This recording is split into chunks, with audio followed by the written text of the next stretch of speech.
안녕하십니까. 오늘은 로마서 6장 9절의 말씀. 그리스도께서 죽은 자 가운데서 사셨음에 사망이 다시 주장하지 못할 줄을 알미로라. 자, 오늘 이 로마서 6장 9절의 말씀 중에서 그리스도, 즉 예수님이 죽은 자 가운데서 사셨음에, 죽었다가 살아나신 이 부활에 관한 말씀은 소문이 무서워서 사람의 입소문이 무섭습니다. 이 일은 이미 2000년 전에 일어난 일이 2000년이 흐른 후 2022년도 올해까지 해서 이 지구상에 살고 있는 모든 사람이 이 예수님에 대해서 모르는 사람이 없을 것입니다. 교회를 다니든 안 다니든 하나님을 믿든 안 믿든 잘 모르는, 하나님을 잘 몰라 안 믿고 못 믿는 세상 사람들도 예수님의 부활에 대한 말은 모르는 사람이 없을 것입니다. 그 정도로 이미 이 그리스도의 죽으심과 십자가에 못 박혀 죽으심과 그 부활에 관한 말씀이 온 세상에 다 퍼졌다라고 말을 할 수 있겠죠. 중요한 것은, 여기서 중요한 것이 무엇이냐면 예수님의 죽으심과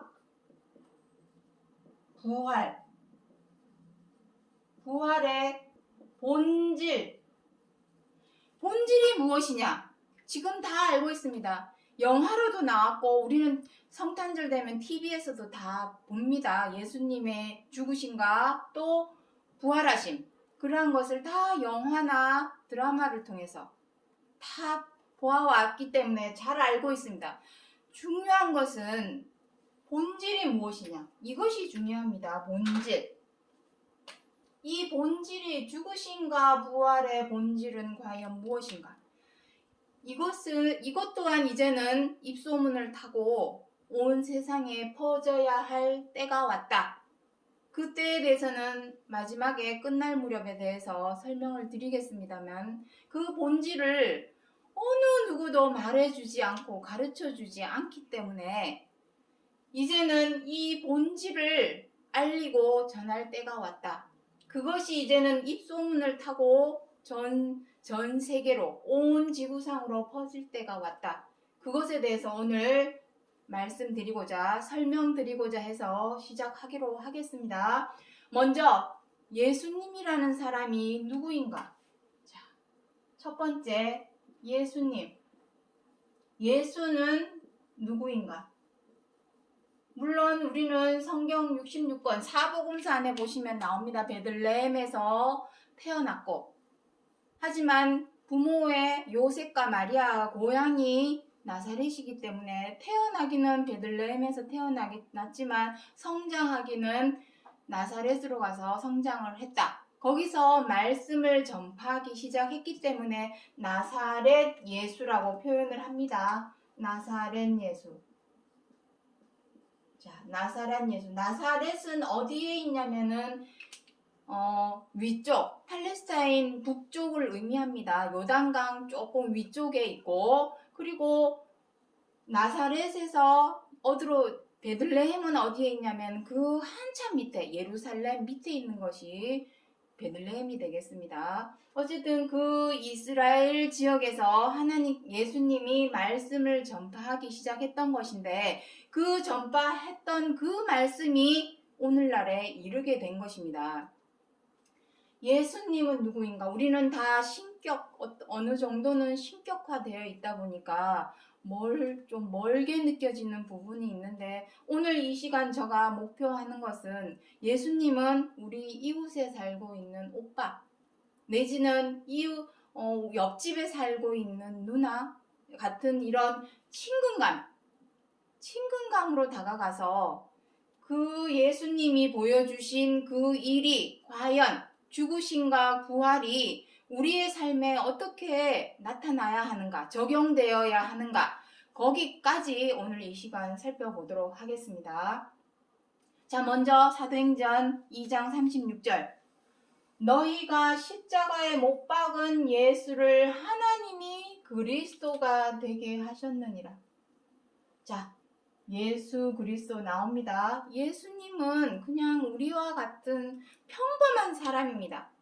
동정녀 마리아가 마태복음 1장에 보면 나오죠. 동정녀 마리아가 성령으로 잉태된 것이 나타났으니 예수다라는 말씀이 나옵니다. 과연 성령으로 잉태된 것이 무엇인가?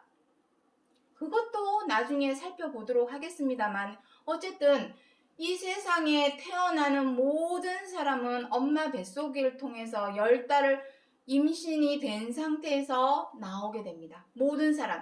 예수님도 예외가 아닙니다. 똑같은 사람입니다. 우리와 같은 똑같은 사람. 다만 우리와 달랐던 점은 무엇이냐면, 이 십자가에 못 박힌 것이 무엇이길래 이 십자가에 못 박혀 죽으신 그 죽으심으로 말미암아 하나님께서 그리스도가 되게 하셨다. 그래서 예수 그리스도 하는 겁니다. 예수 그리스도.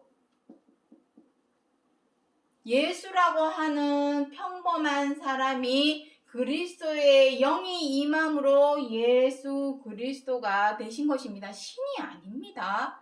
우리와 똑같은 사람입니다. 이것 역시 저가 임의로 마음대로 하는 말이 아니라 성경에 다 나와 있는 내용입니다. 자, 그것을 살펴보도록 하겠습니다. 로마서 8장 3절에 이 십자가에 못 박히신 것에 대해서는 우리가 지난 시간에 다 말씀을 드렸습니다. 로마서 6장 10절부터 11절에 무엇이라 기록하였습니까? 그리스도께서 십자가에 못 박혀 죽으신 그 죽으심은 죄에 대하여 단번에 죽으시며 이와 같이 너희도 죄에 대하여 단번에 죽어라. 그 내용이 로마서 6장 10절부터 11절에 기록이 되어 있습니다. 우리의 이 죄된 몸을 멸하여 다시는 죄에게 종노릇하지 않기 위해서는 죄에 대하여 단번에 죽어라. 그 롤모델, 그 본보기를 보여주신 것이 예수님입니다. 그걸 통해서 그리스도가 되셨기 때문에 롤모델, 본보기는 무엇입니까? 우리도 그와 같이 행하면 죄에 대하여 단번에 죽으면 너희도 그리스도가 될 것이다. 될 수 있다. 그럼 그리스도가 왔네요. 우리는 지금 그리스도께서 두 번째 다시 오실 것을, 다시 오신다고 하시는 약속이 우리한테 있습니다. 언제 오지? 도대체 언제 오시는 거야? 마태복음 25장에 열천의 비유를 대면서 등과 기름을 준비하라고 그러는데 등과 기름은 뭐야? 아니, 신랑이 오는 혼인잔치에 사거리에서 불러온다고 그랬는데 사거리는 어디야? 그리고 혼인잔치에서는 상석에 앉지 말고 말석에 앉아 있으라는데 말석은 또 뭐야? 정말 풀어야 할 숙제들이 너무나 많습니다. 그런 거 저런 거 하나도 알려주지도 않고 가르쳐주지도 않고 그냥 두루뭉실하게 믿으시면 구원받습니다. 천국 갑니다. 교회 다니면 천국 갑니다. 그냥 믿기만 하면 구원받습니다. 맥락도 없이. 이것처럼 성경 66권, 하나님께서 주신 이 성경 66권만큼 정확한, 정말 과학적이고 의학적이고 정확한 이러한 말씀이 없습니다. 알고 보니. 그런데 그것을 두리뭉술하게 그냥 믿으면 됩니다. 그 말 한마디로 퉁칠 일이 아니라는 얘기입니다. 자, 로마서 8장 3절 죄를 인하여 자기 아들로 죄 있는 육신의 모양으로 보내셨으니, 자, 이게 무슨 의미입니까? 죄를 인하여. 누구? 우리 사람. 지난 시간에 이사야 59장 6절부터 7절에서 다 설명드렸습니다. 그 행실은 죄악의 행실이요 그 사상은 죄악의 사상이라. 하는 행동마다 죄악이 담기지 않은 행동이 없고 그 생각하는 모든 것이 죄악이 담기지 않은 사상이 없다. 성경에서 그리 기록을 하고 있습니다.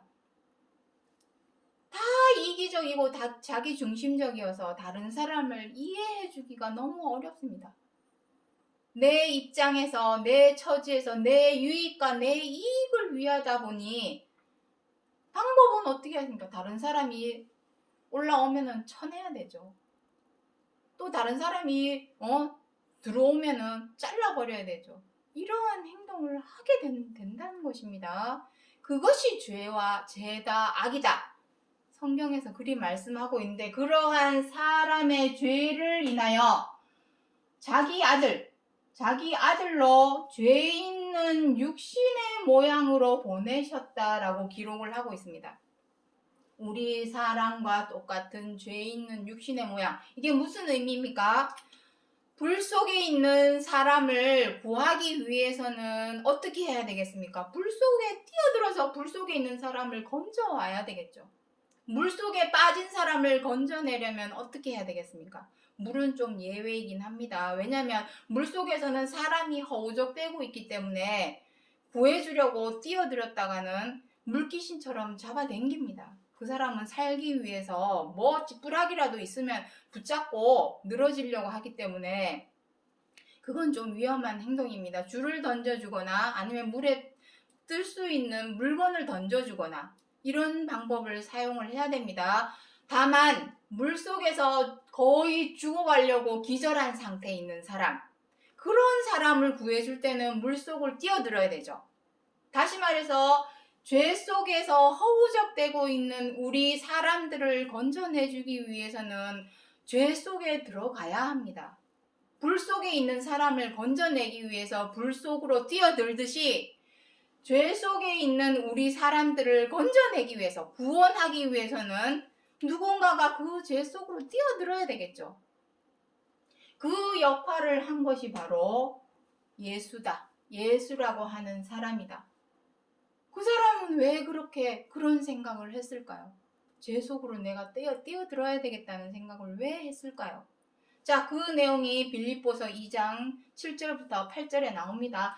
자기를 비어 종의 형체를 가져, 종의 형체 나옵니다. 종의 형체를 가져 사람들과 같이 되었고 사람의 모양으로 나타나셨음에 자기를 낮추시고 죽기까지 복종하셨으니 곧 십자가에 죽으심이라. 그 뒷구절에 그렇게 기록을 하고 있습니다.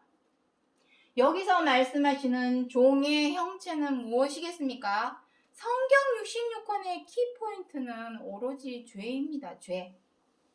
죄에서 벗어나게 해주시려고, 죄를 이겨낼 수 있는 방법을 알려주시려고 성경 66권을 주신 것입니다. 그렇기 때문에 여기서 말씀하시는 종은 죄입니다. 죄의 종. 베드로후서 2장 19절에 보면 무엇이라 기록을 하고 있냐면 진자는 이긴 자의 종이니라. 자, 저 여기 써보도록 하겠습니다. 베드로후서 2장 19절에 보면 무엇이라 기록을 하고 있냐면은 앞부분에 보면은 무엇이라 기록하고 있냐면 저희에게 자유를 준다 하여도 종이 된다 이렇게 기록을 하고 있습니다. 왜냐? 졌기 때문에. 진자는 이긴 자의 종이니라. 이거는 세상 이치도 마찬가지입니다. 졌으면 깨끗이 손들어야죠. 항복. 깨끗이 손들어야 됩니다. 그런데 문제는 우리가 무엇에 졌냐 이것입니다. 우리가 지금 살아가면서 무엇에 져서 종노릇을 하고 있습니까? 죄에게 져서 죄의 종이 되어 있습니다. 왜 그렇습니까? 미우면 미워하고 뜻대로 안 되면 분노하고 마음에 안 든다고 흉보고 욕하고 저 사람하고 어울리지 마. 야, 저 사람 우리 왕따시켜. 비방하고 못마땅해지면 사나운 맹수처럼 물고 뜯고 싸우고 이게 다 왜 그렇습니까? 죄의 종이 되었기 때문에 그럽니다. 미워도 미워하지 않으려고 노력을 해야 되고 뜻대로 안 돼도 분노하는 것이 아니라 이걸 어떻게 하면 해결을 할 수 있을까? 뭔가를 되짚어서 가서라도 헤아려 보려고 노력을 해야 되고, 뭔가 마음에 안 들어도 흉보고 욕하기보다는 왜 저런 일이 생겼을까 하고 앞서서 있었던 첫 단추를 어떻게 끼워 맞췄었던가, 그것을 생각을 해봐야 되고, 뭔가 못마땅하더라도 내 어떤 가지고 있는 나이나 재력이나 학력이나 지위나 이런 걸 이용해서 상대방에게 함부로 대하는 일이 없어야 하지만, 우리는 다 내 하고 싶은 대로 하죠. 거침없이. 미우면 거침없이 미워하고, 뜻대로 안 되면 양심의 가책 없이 분노를 하고, 못마땅해지면 아무렇지도 않게 물고 뜯고 싸우고, 한 번이 어렵지 한 번이 2번 되고, 2번이 10번 되고, 10번이 100번 되고, 100번이 이제는 막 무뎌지고, 감각도 무뎌지고, 둔해지고, 아무렇지도 않게 우리는 지금까지 죄대로 악대로 행하여 왔다. 그것을 말씀하신 것입니다. 다시 빌립보서 2장 7절부터 8절을 보도록 하겠습니다. 종의 형체를 가지고 왔습니다. 예수님도 우리와 똑같은 사람으로 태어났다 이 말입니다. 왜냐하면 이 세상에 태어난 사람 중에 족보 없는 사람 누가 있습니까? 혈통 없는 사람 누가 있습니까? 저도 4108 29대손 안동긴가 29대손입니다. 4108 다 족보가 있고 다 혈통이 있습니다. 예수님도 마찬가지입니다. 마태복음 1장이나 누가복음 3장에 보면은 예수님이 태어나신 그 족보, 혈통에 대해서 쭉 기록을 해 놓았죠. 그걸 왜 기록을 해 놓았을까요? 도대체 예수님도 우리와 똑같은 사람으로 태어났다라는 것을 말하고자 하시는 겁니다. 그런데 우리는 너무 막 신격화 만들어 놓았죠. 뭐 예수님 사진 하나 그거 보면은 그거 예수님 사진 그거 예수님 얼굴 안 보여? 그거 안 보이면 너 구원 못 받아. 그런 이상한 논리는 도대체 어디서 나오는 걸까요? 모든 이론은 고린도후서 10장 5절부터 나옵니다. 모든 높아져 있는 이론을 파하는 강력이라. 성경 66권이 지금 높아져 있는 모든 세상 속에 떠돌고 있는 모든 이론을 깨트려 버릴 수 있는 가장 고차원적인 이론이 되겠습니다. 이걸 들이밀어서 잘못된 것을 깨부셔야지 됩니다. 믿으면 됩니다. 그런 논리가 어디에 있습니까?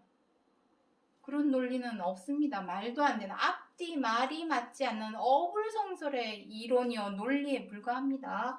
성경에 다 나오는데, 다만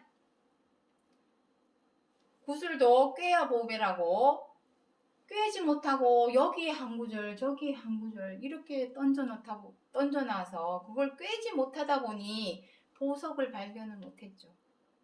하지만 이제는 그 뜻을 정확히 알아야 할 때가 왔기 때문에 이제는 알아야 됩니다. 모르고서는 이게 바로 등과 기름을 준비하는 것입니다. 열처녀 비유에서 말씀하시는 그 등과 기름을 준비하는 것입니다. 자, 종의 형체를 가져 사람들과 같이 되었고 죄 있는 우리 사람들과 똑같은 모습이 되어서 왔다라는 것입니다.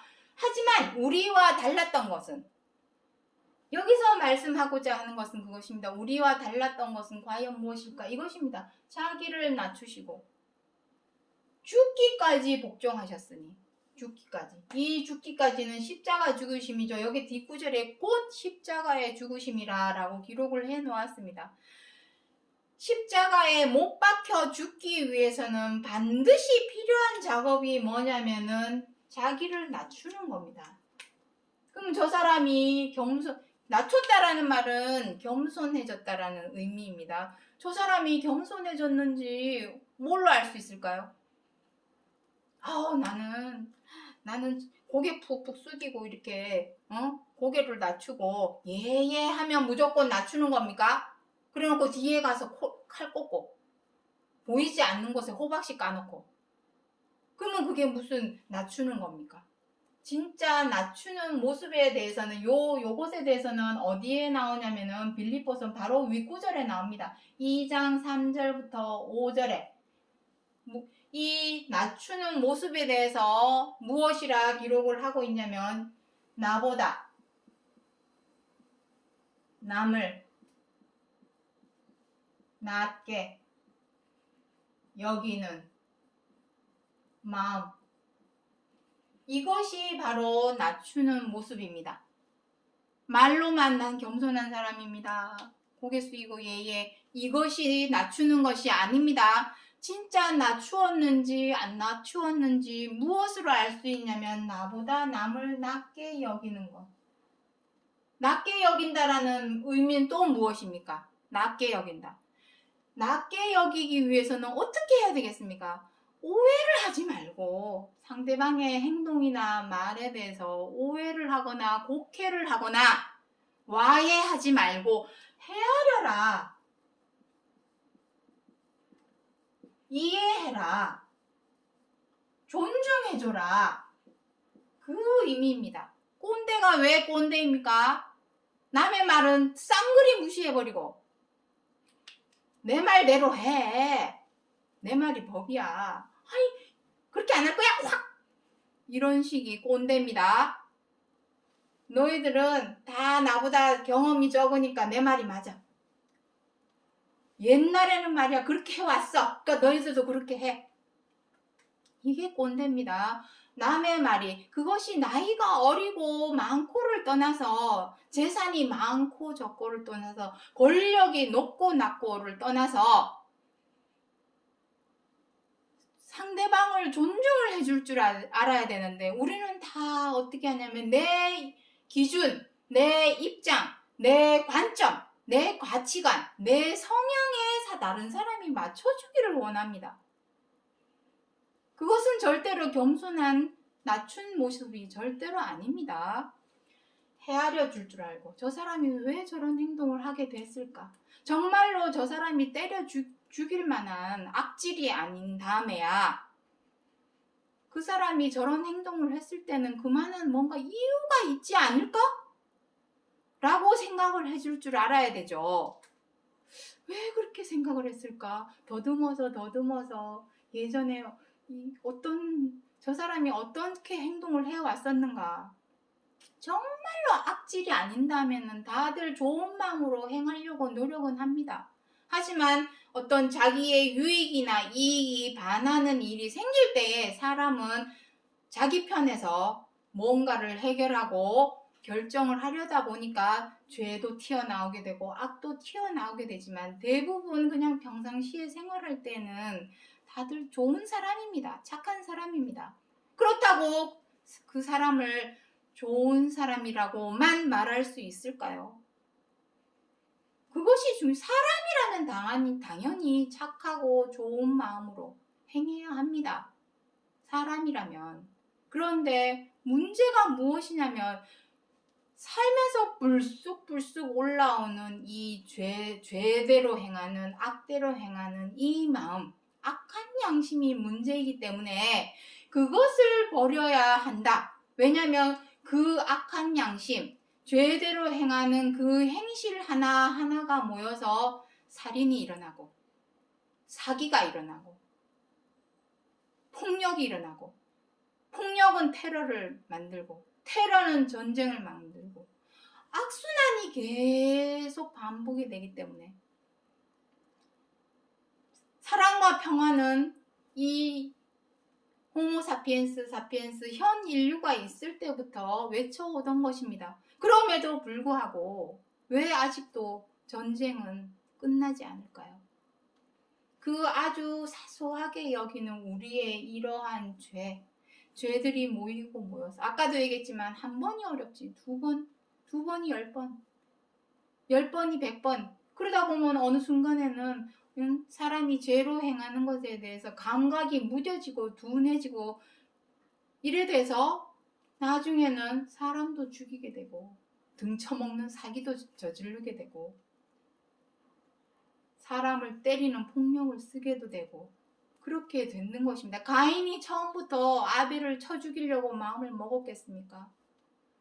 밉다 보니 미운 마음이 분노로 변하고, 분노하는 마음이 원망으로 변하고, 원망하던 마음이 복수로 변하고, 복수하려던 그 마음이 결국은 동생 아벨을 쳐 죽이기까지 이르게 되는 것입니다. 그것을 막고자, 그러한 죄와 악을 막고자 하여서 하나님께서 성경 66권을 주셨고, 그 말씀 이론상으로는 사람이 탁상 이론이라고 그러죠. 이론으로는 사람이 이걸 이해하기가 어렵습니다. 그래서 그것을 본보기로 보여줄 사람, 구원자라고 우리는 표현을 하죠. 왜냐하면 구원하기 위해서 직접 죄 속으로 뛰어들었기 때문에 구원자라고 표현을 하는 것입니다. 자, 죽기까지 복종하셨으니 곧 십자가에 죽으심이라. 이 죽기까지.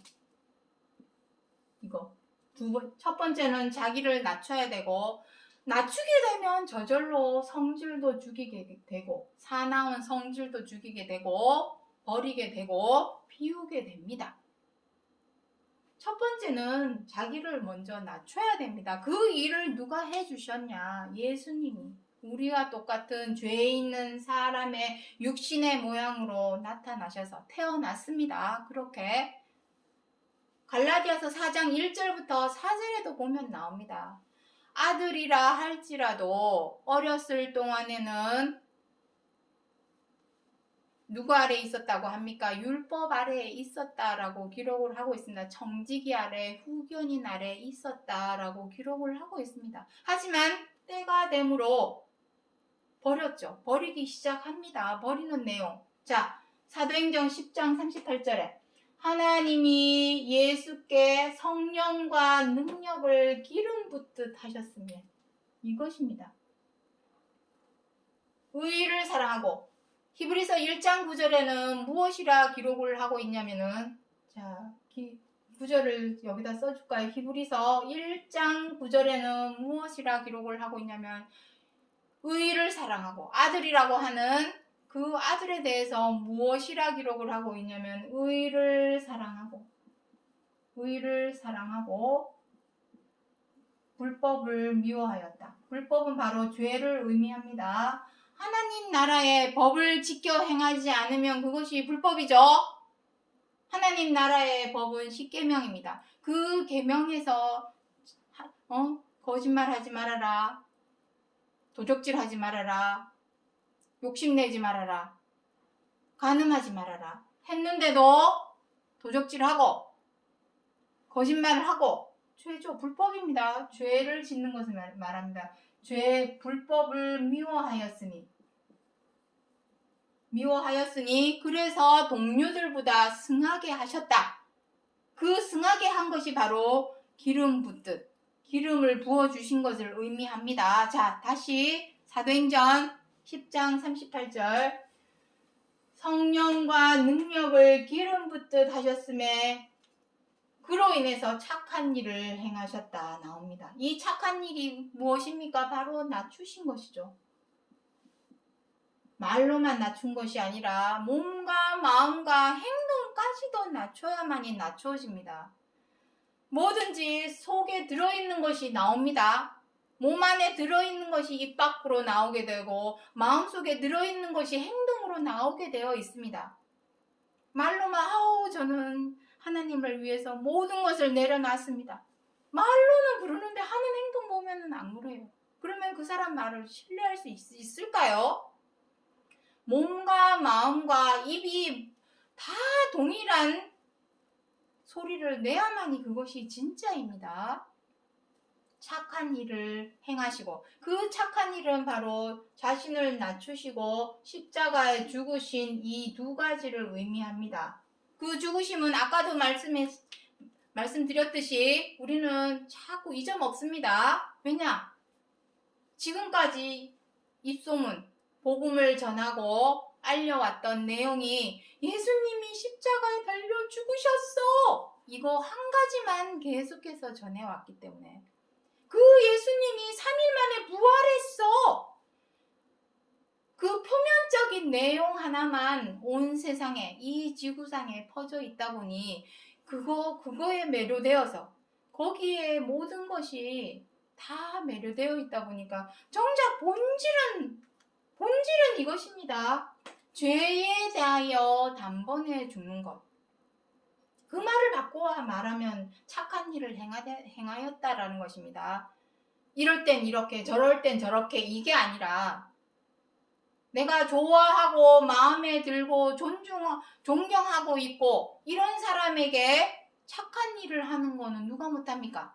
그거는 착한 사람이라 말을 하는 것이 아닙니다. 사람이라면 당연히 해야 할 일, 그것이 정답입니다.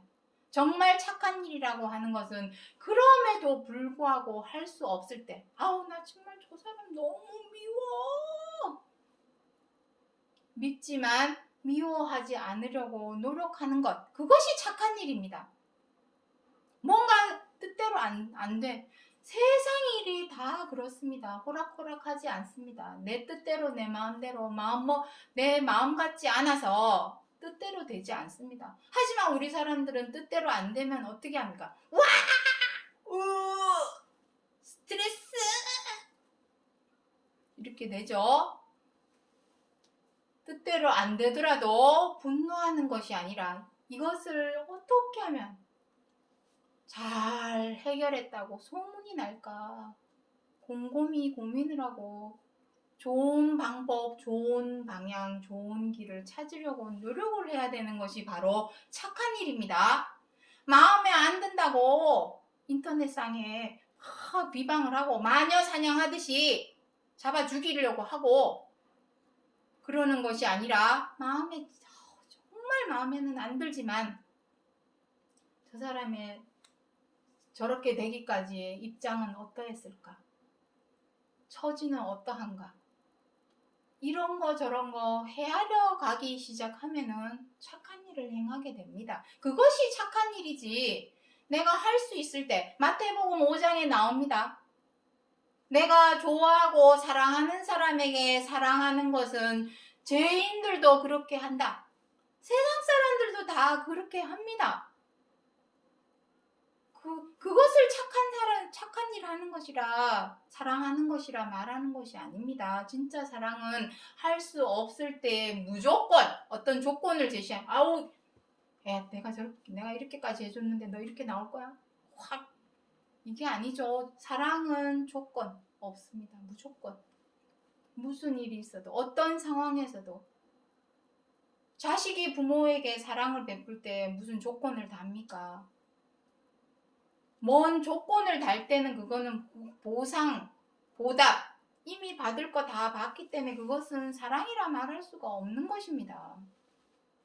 진짜 사랑은 내가 할 수 없을 때, 정말 밉지만 미워하는 마음을 제어를 하고 절제를 하고 그 마음을 다스려서 이해하려고 할 때, 존중해 주려고 할 때, 내가 지금은 마음에 안 들지만 내가 그래. 일단 그 의견을 내가 좀 귀담아서 생각을 한번 해볼게. 이러한 마음의 자세. 그것이 착한 일의 시작입니다. 그리 어렵지 않습니다. 요한 1서에 무엇이라 기록을 하고 있습니까? 5장입니까? 거기에 보면은 나옵니다. 내가 너희에게 지어진 짐은 무거운 것도 아니요 어려운 것도 아니라. 절대로 이건 무거운 것이 아닙니다. 마음만 바꿔 먹으면 되는데 그 마음 바꿔 먹기가 사실 어렵습니다. 그래서 그 본보기를 그리스도께서, 예수님이라고 하는 한 사람, 2000년 전에 태어났던 그 한 사람이 본보기로 보여주었습니다. 이렇게 하는 거다. 십자가에 못 박혀 죽는 것은 이렇게 하는 거다. 먼저는 낮춰라.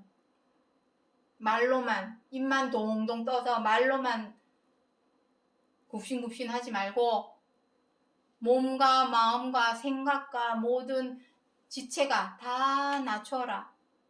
그리고 그래야만이 죽을 수 있다. 죄를 못 박을 수 있다. 그것을 본보기로, 롤 모델로 예수님이 보여주신 것입니다. 그로 인해서 하나님이 기름 붓듯 하셨다. 이 기름은 무엇입니까? 바로 그리스도입니다. 그리스도. 자, 이 내용은 어디에 나옵니까? 이사야 61장 1절에 나오고 누가복음 4장 18절에도 나옵니다. 자, 오늘도 어김없이 그림 하나 그려보도록 하겠습니다. 이 내용, 기름 붓듯 하시는 이 그리스도가 되는 모습이 어디 있냐면 이사야 61장 1절과 누가복음 4장 18절에서 기록을 하고 있습니다. 자, 그림을 한번 그려보도록 하겠습니다. 자, 이사야 61장 1절에는 무엇이라고 했냐면은 하나님의 신. 그리고 누가복음 4장 18절에는 주의 성령. 여기는 성령이라고 표현해 놓았습니다. 이 성령은 진리의 성령입니다. 진리의 성령. 오순절 다락방에서 순식간에 없어지는 그러한 성령 아닙니다. 불 같은 성령이 불 붙었다가 세상 나가면 싹 식어버리죠. 그런 성령을 말하는 것이 아닙니다. 진리의 성령. 진리는 무엇입니까? 변하지 않는 것이 진리입니다. 처음부터 끝까지 계속 있는 그러한 성령. 그 진리의 성령을 요한복음 14장 15장에서는 16장까지입니다. 거기에서는 그 성령을 무엇이라 했습니까? 보혜사라고도 표현을 해 놓았습니다. 자, 이 모든 것은 나중에 다 설명을 언젠가는 하게 되겠지만 이 하나님의 신 성령을 에스겔 1장 10장 기회가 되시면은 다 읽어보시기 바랍니다. 거기에서는 무엇이라 표현을 해놓았냐면 구름이다 라고 표현을 해놓았습니다. 자, 제가 공간이 없어서 이해를 해주시기 바랍니다. 이것을 에스겔 1장과 10장에서는 무엇이라 기록을 하고 있냐면은 구름이다 라고 표현을 했습니다. 그래서 구름 타고 오시리라 많이 들어보셨죠? 계시록에도 나오고 사도행전에도 나오고 구름에 대해서 그리고 소선지자 이사야, 예레미야, 에스겔, 다니엘 외에 뒤에 보시면은 미가나 호세아나 요엘이나 소선지자들이 기록한 소선지서에 보면은 구름이다라고도 표현해 놓았습니다. 자, 그래서 그 하나님의 신이 내게 임하셨으니 내게 하는 사람이 있습니다. 자, 내게 하는 이 사람이 나옵니다. 이사야가 기록될 때에는 예수님이라는 사람이 없었죠.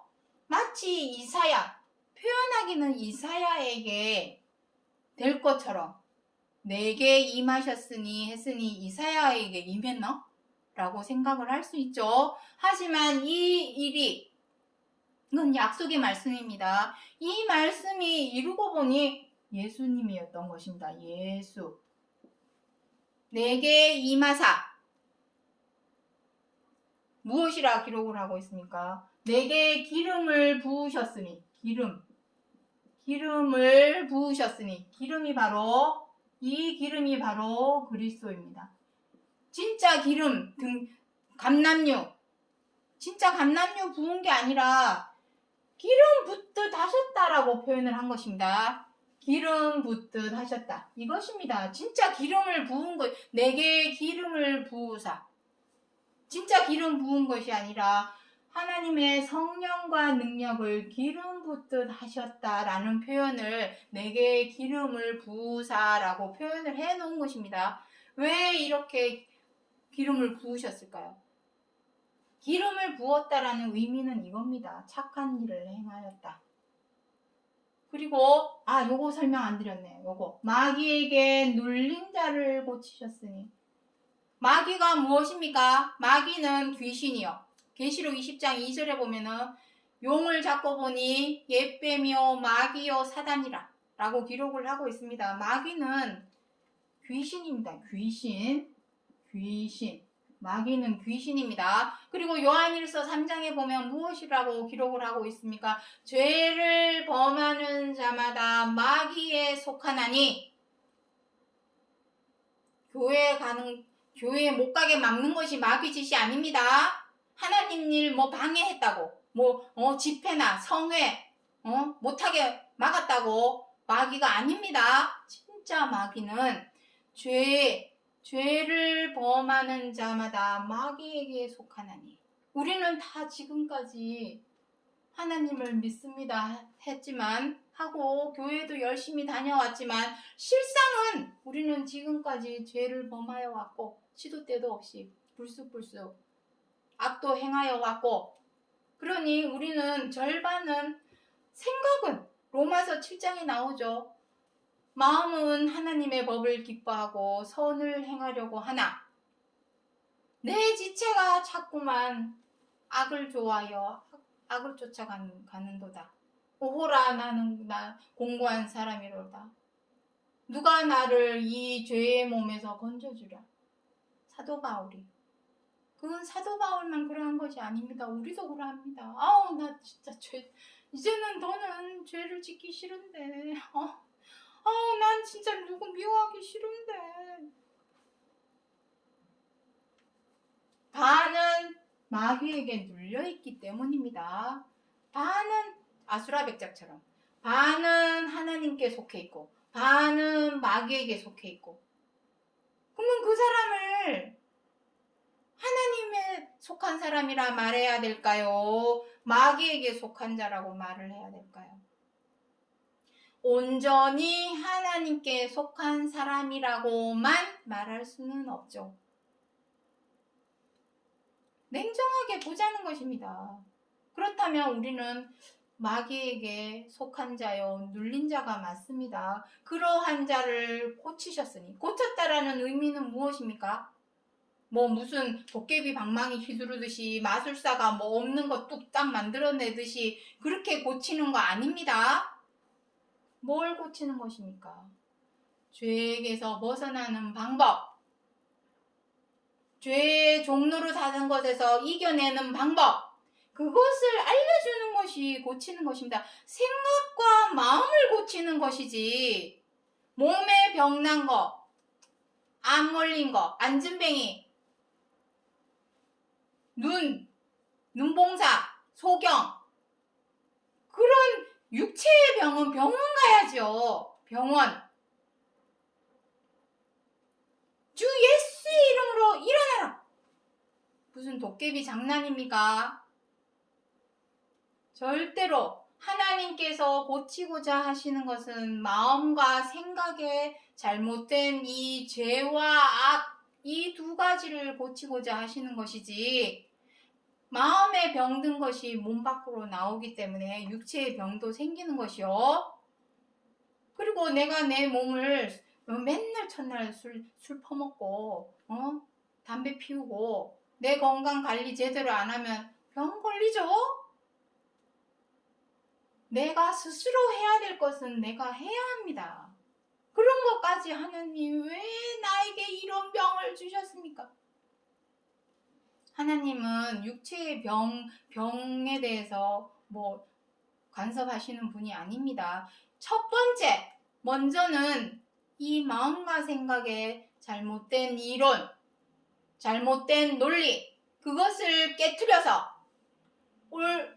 제대로 올바른 차명상, 온전한 하나님의 고차원의 이론을 주시려는 것입니다. 자, 그 눌린 자를 고치셨으니 그것이 바로 기름 붓는 것입니다. 자, 다시 이 그림으로 다시 오시기 바랍니다. 자, 다시 보겠습니다. 하나님의 신이 내게 임하사 내게 기름을 부으셨으니 이는 가난한 자, 여기 뒷구절에 보면 다 나옵니다. 가난한 자에게, 자, 여기 이제 여기로 가겠습니다. 가난한 자가 나옵니다.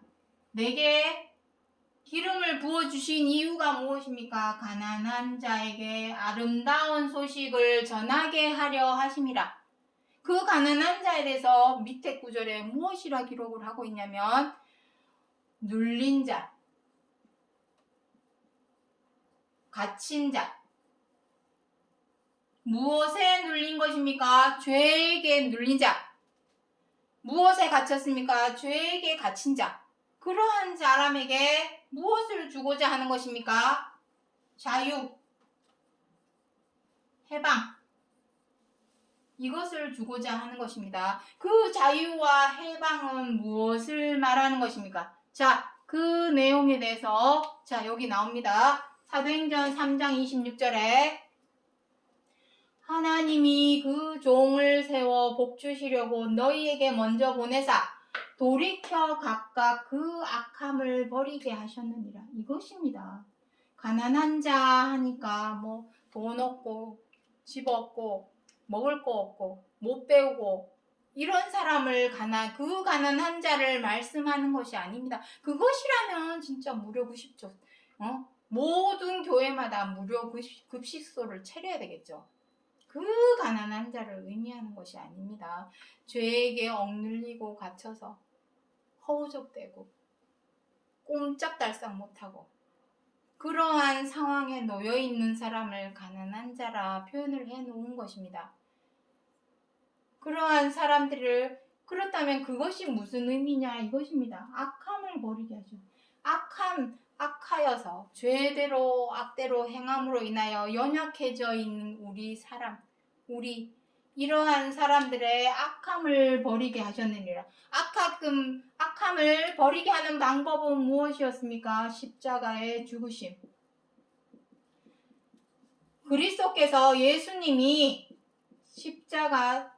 십자가에 못 박혀서 죽으신 이유는 그리스도 당신을 위하심이 아닙니다. 아까도 말씀드렸지만 죄에 대하여 단번에 죽으신 것 같이 그와 같이 너희도 죄에 대하여 단번에 죽어라. 우리를 위하심입니다. 그리스도 당신을 위하시는 것이 아닙니다. 2000년이 흘렀습니다. 그리스도께서 예수님이 십자가에 달려 못 박혀 죽으신 지가 이미 2000년이 흘렀습니다. 그런데 제대로 된 그리스도를 본받아 제대로 십자가에 못 박혀 죽은 사람이 있었습니까? 지금까지 없었습니다. 그것을 이루기 위해서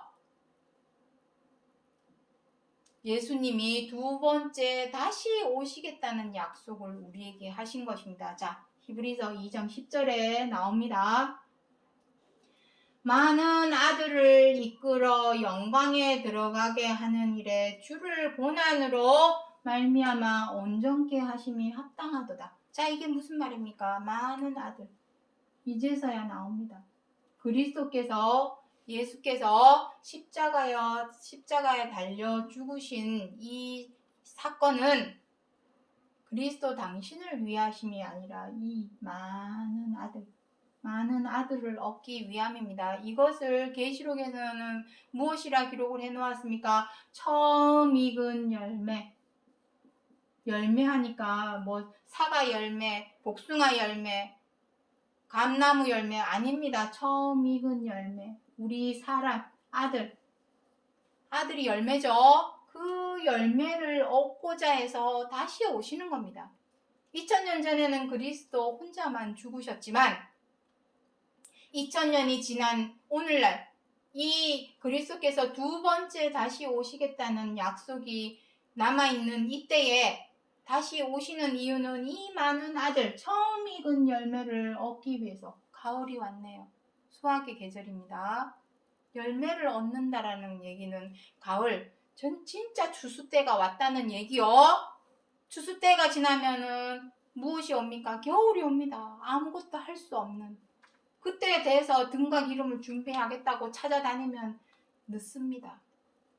지금 추수하려고 할 때에 추수 때가 언젠지를 때를 구분하고 시기를 분별을 해서 빨리 뭐 준비할 것이 있다면 준비를 해야 하는 때가 바로 지금이라는 것입니다. 영광에 들어가는 일, 이 영광에 들어가는 일이 무엇입니까? 바로 자유입니다. 자유해방. 아까 자유해방이라고 말씀드렸죠.